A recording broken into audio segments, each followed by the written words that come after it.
Bismillahirrahmanirrahim. Assalamualaikum warahmatullahi wabarakatuh.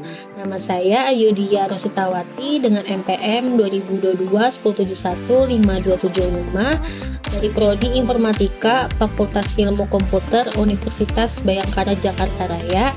Di sini saya akan mempresentasikan terkait bab yang telah saya kerjakan, yaitu bab 6 tentang jaringan saraf tiruan atau neural networks. Saya dari kelompok 3, namun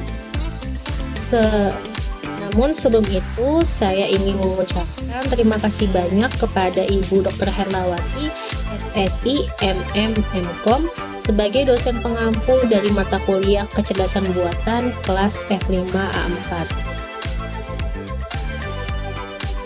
Untuk masuk ke materi pertama, yaitu struktur dasar dari neural networks yang terbagi menjadi 3 layer. Yang pertama ada input layer yang fungsinya adalah untuk menerima data mentah untuk diproses.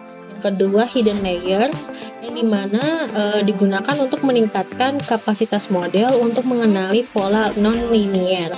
Dan dari semakin banyak lapisan tersembunyi yang digunakan, maka semakin kompleks juga pola yang bisa kita pelajari. Yang terakhir itu adalah output layer atau lapisan terluar, dimana ini untuk menghasilkan prediksi akhir dan biasanya menggunakan algoritma dari klasifikasi dan juga regresi. Dan ada fungsi aktivasi yang terdiri menjadi 3 jenis, yaitu sigmoid, ReLU, dan softmax. Sigmoid function merupakan fungsi aktivasi yang menghasilkan output dalam rentang 0 dan juga 1, dan ini biasa terkait tentang masalah biner. Ada ReLU function merupakan fungsi aktivasi yang bisa menghasilkan output sesuai nilai input jika positif atau 0 jika dia negatif. Nah, ini biasanya digunakan untuk menangani masalah non-linear dan mengurangi vanishing gradient. Setelah itu ada softmax function.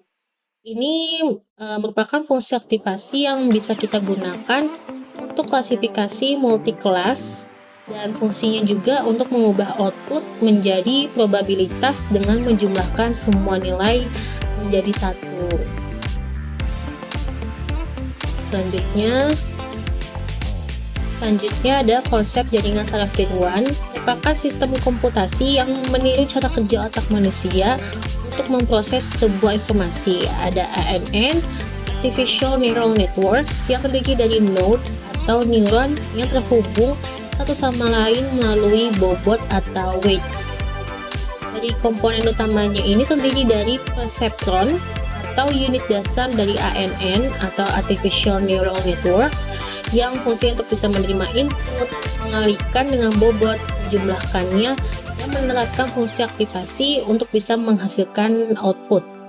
Dan yang kedua itu ada backpropagation atau propagasi balik, yang merupakan algoritma yang bisa digunakan untuk melatih jaringan dengan memperbarui bobot berdasarkan error yang dihasilkan dari prediksi terhadap data sebenarnya yang kita gunakan. Langsung masuk ke materi selanjutnya, yaitu membangun neural networks dengan keras. Keras itu apa sih? Keras itu merupakan API atau antarmuka pemrograman aplikasi yang bisa dibilang tingkat tinggi untuk bisa membangun dan melatih jaringan saraf tiruan dengan sangat mudah. Dan ada juga TensorFlow, itu merupakan sebuah framework dia di belakang keras untuk pemrosesan data yang besar dan juga komputasi model. Selanjutnya ada langkah-langkah dari pembuatan neural networks. Yang pertama yaitu persiapan data. Di sini persiapan data terdiri dari load dan pre-proses dari dataset, misalnya normalisasi data. Yang kedua itu membuat model. Ini kita bisa menggunakan sequential atau API fungsional keras. Terus yang ketiga ada menambahkan lapisan. Ini bisa mendefinisikan input, hidden, dan juga output layer dengan fungsi aktivasi yang kita gunakan. Dan juga yang keempat itu ada kompilasi model. Ini kita bisa menentukan dari loss function, optimizer, dan juga matrix evaluasi. Yang kelima ada pelatihan. Itu kita bisa menggunakan metode fit untuk melatih daripada model. Dan evaluasi ini kita bisa menggunakan data uji untuk menilai kinerja dari model. Selanjutnya yaitu klasifikasi citra dengan MNIST. Pasti itu MNIST. MNIST merupakan singkatan dari Modified National Institute of Standards and Technology Database. Dataset ini berisi 60.000 gambar angka tangan tulisan manusia yang terdiri dari angka 0 sampai 9. Dan resolusi yang digunakan itu 28 x 28 pixel grayscale.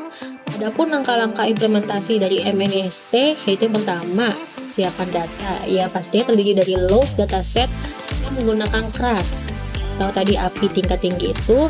Yang kedua ada normalisasi dari pixel gambar ke skala 0 sampai 1. Yang kedua kita bisa membangun model. Langkah ketiga kita melakukan kompilasi dan juga pelatihan. Dan langkah keempat kita melakukan evaluasi untuk menguji akurasi.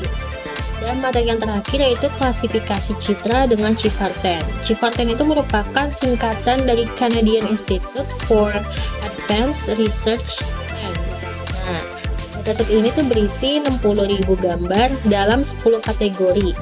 Kategori ini bisa jadi pesawat, mobil, burung, kucing, kapal, dan lain-lain sebagainya yang bisa kita gunakan. Dan dari segi resolusinya itu terdiri dari 32 x 32 pixel RGB atau red, green, blue. Nah, adapun langkah-langkah kita implementasi CIFAR-10 itu yang pertama pastinya persiapan data lagi. Itu terdiri dari normalisasi gambar dan juga membagi dataset yang bisa menjadi train atau test. Terus yang kedua membuat model CNN. CNN itu merupakan Convolutional Neural Networks. Yang ketiga kompilasi dan pelatihan. Itu sama seperti kita melakukan implementasi dari dataset MNIST. Dan yang terakhir itu hasil. Itu kita melakukan visualisasi akurasi dengan software toolsnya Matplotlib. Sekian dari presentasi yang telah saya lakukan. Saya minta maaf apabila ada kata-kata atau kalimat yang kurang berkenan dalam presentasi saya tadi. Dan kurang lebihnya saya ucapkan terima kasih.